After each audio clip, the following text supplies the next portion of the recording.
Welcome to this demonstration of using the CAM editor to build a working query response web service. So what we're going to do first of all is we're going to import an existing schema using the new template from XSD. And in our case we're using the ULEX search and retrieve schema that's available for download, and pick the root folder here and then selected the actual schema file. And when you do that, you'll see this list of components, and the one we want is the getDataItem. Now we don't want the type, we want the actual getDataItem response here.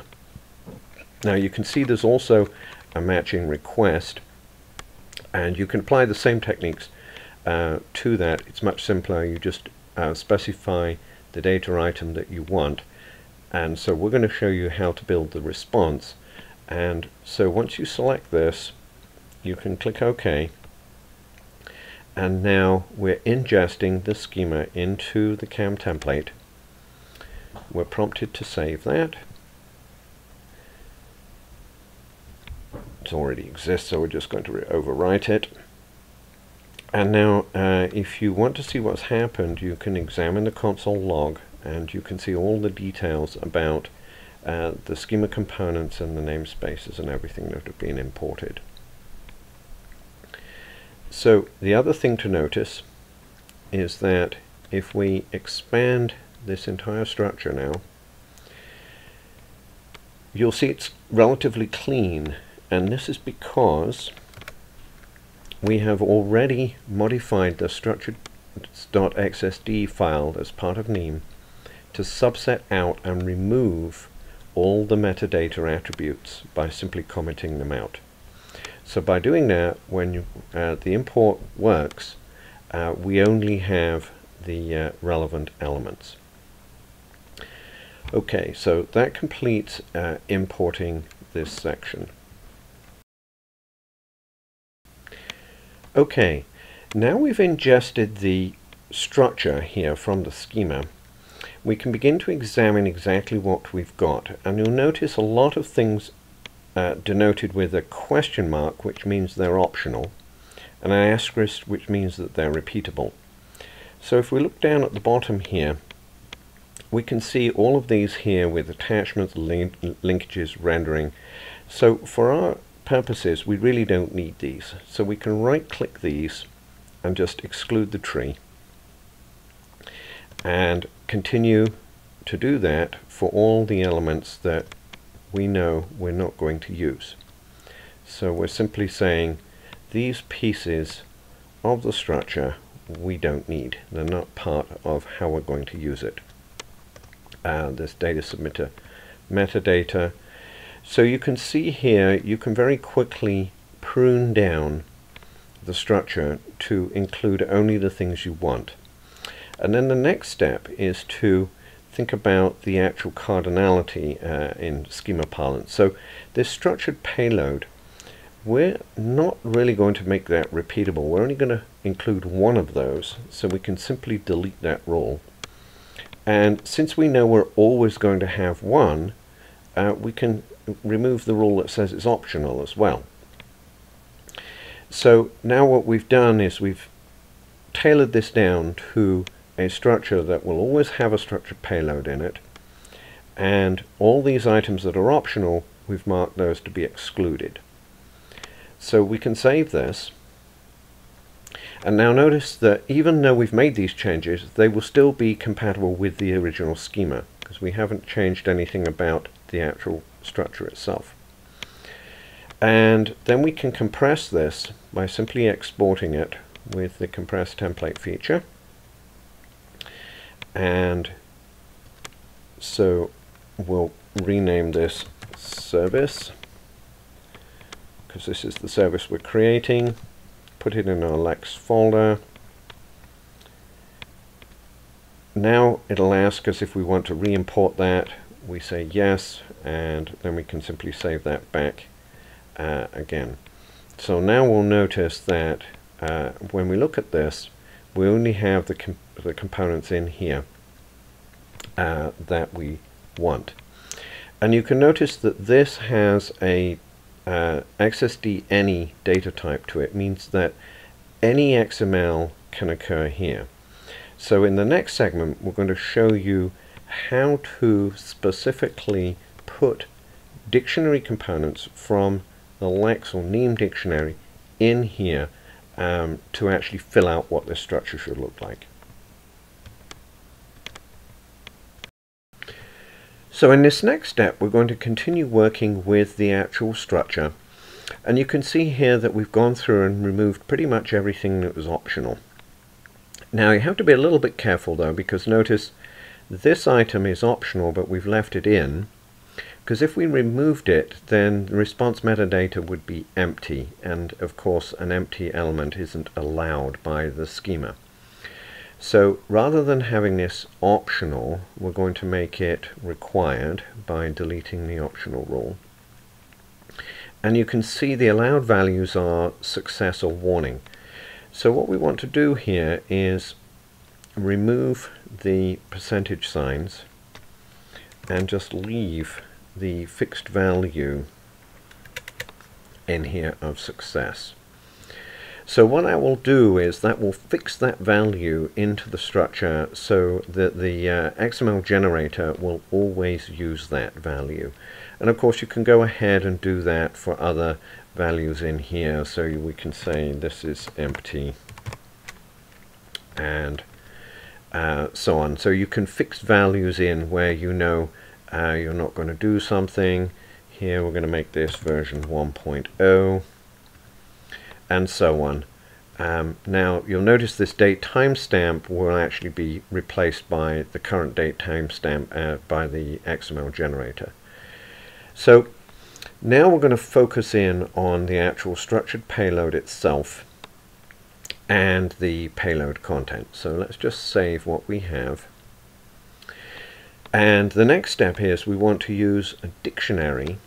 And you will see there's a whole bunch of tools for creating dictionaries and compiling them and managing dictionary collections. And so we've already gone ahead and created a LEXS 4.0 dictionary collection which you can download. And we're going to simply load up the LEXS collection control file, which comes as part of that download. And then we can, and you can see this has the LEXS 4 dictionary already added, and we'll set that as the default collection. So now what will happen is when we click on the dictionaries tab, we'll actually open that collection, and now we can see the components in here. And we can search on vehicle, and you can see we have a whole lot of entries in here for vehicle, and the one we want to concentrate in on is this entity vehicles part of the digest that uses the NIEM core vehicle definition. So we can remove the filter there, and now we can see all the components. The next step before we start dragging and dropping is we want to change the mode to be copy only selected elements, because if we dragged and dropped vehicle there without doing that, we get everything. And in this case we want to just build up a selected list of vehicle pieces of information that we're returning. So we've added in the root element. Now we want to add to that the description, and so on. We can go down here and pick other pieces of information like the make and the model and the year and drag and drop those in.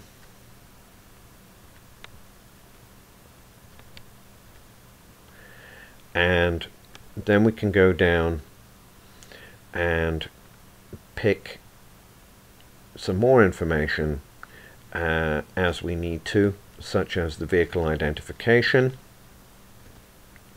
And you'll notice inside this it has a lot of fields, so we're just going to pick the parent element, and then within that these two fields here, the identification ID and the category itself. Okay, and so now we have our definition of vehicle here, and we can save this to the template.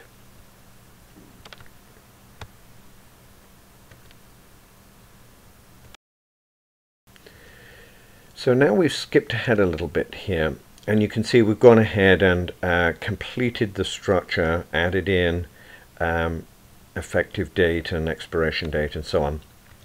And we've also made this repeatable by using the make repeatable rule here, and you can see that here in the rule actions. So now what we want to do is just use the tool menu and evaluate this template to see how consistent it is and if we have any issues. So if we look at this report, there's no rule integrity problems. There's a few naming and design issues, but these are not critical, and you'll notice several of these are part of NIEM anyway, so we can't actually fix those ourselves without altering the base NIEM. It's warning us that we've got a nillable item.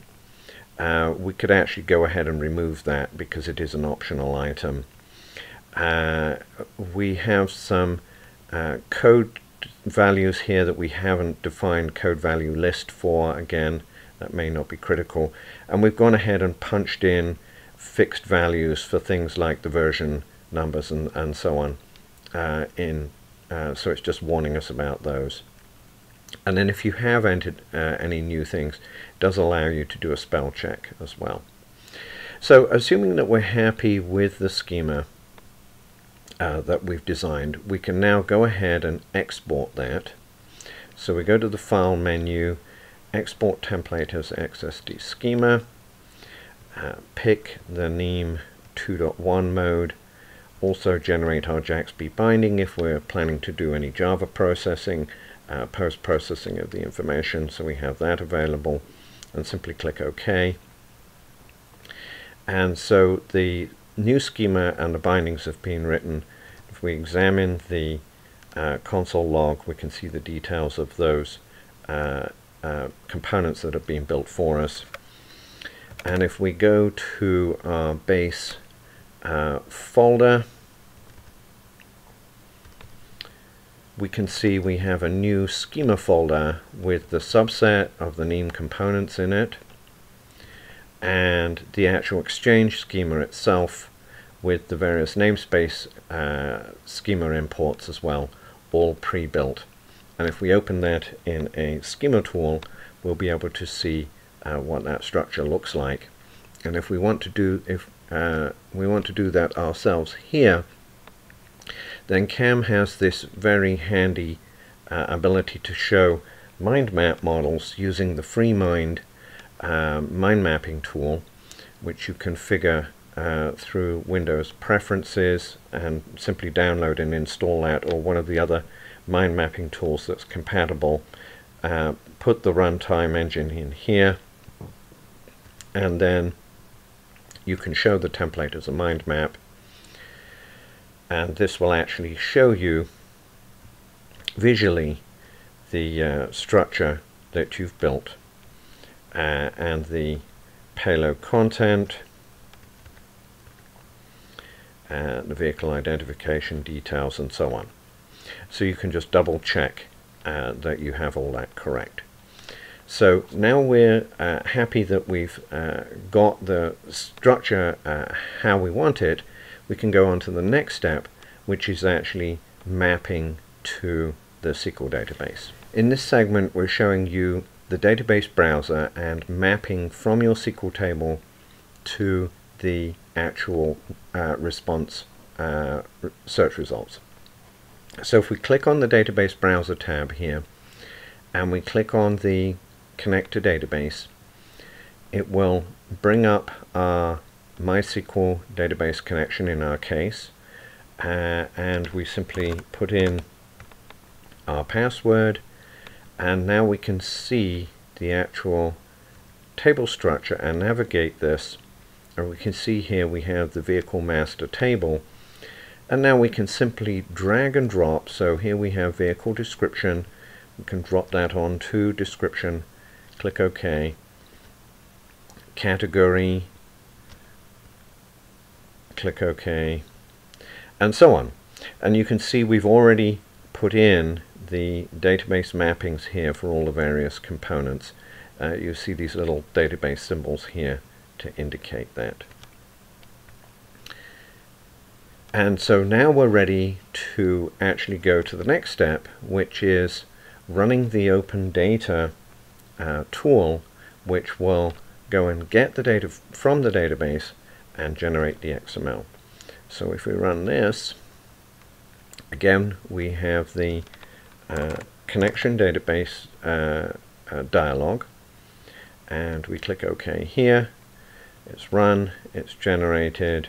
We can look at our console log, and we can see that it's pulled 5 records from our database using the column mappings that we had defined, and it's built that XML instance. So again, if we switch over here to our viewer, we'll see we have the result set here, and we can just simply look at that in our text editor, and we can see the records here from the actual data that's been read from the SQL database. So the last step now is we want to actually restrict this to just the particular record that we're interested in. So we will show you that in the next segment. To complete our working query service, we need to be able to restrict and add a parameter to control the actual result returned. So to do this, we're going to drag and drop the table that we want to restrict, the vehicle master, down into parameters here, and that will add an entry for the vehicle master. And then here in the default column, we're actually going to put in the rule here.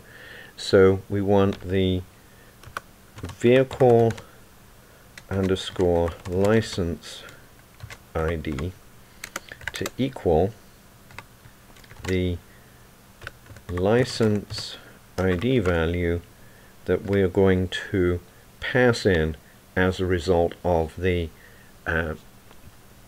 actual data item request. So now we can save this, and what we're going to do now is just test it. So we can run, generate the data again, and now this time you'll notice that we're actually being prompted to provide a license ID value. So we can put one in that we know is in the database. Come down here, complete the connection with our password, click OK. And this time from the console, we'll be able to see we've only read one record right here. And if we switch back over to our text editor and reload this, we see we have the NIEPD vehicle record returned. So now we're ready. We've pretty much completed the whole process of building the Exchange, creating the open data linkage between the SQL and the XML, and being able to pass in a parameter and filter it.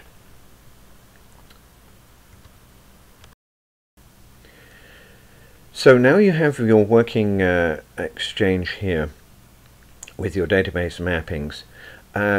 Couple of last steps you want to be able to do. Using the Run Template tool, you can actually go in and select the XML that we created from the query result and actually validate it using the validation engine. So if we do that, you can see here it's come back and given us 0 error 0 warning, so the actual data conforms to the schema and the content model that we've created.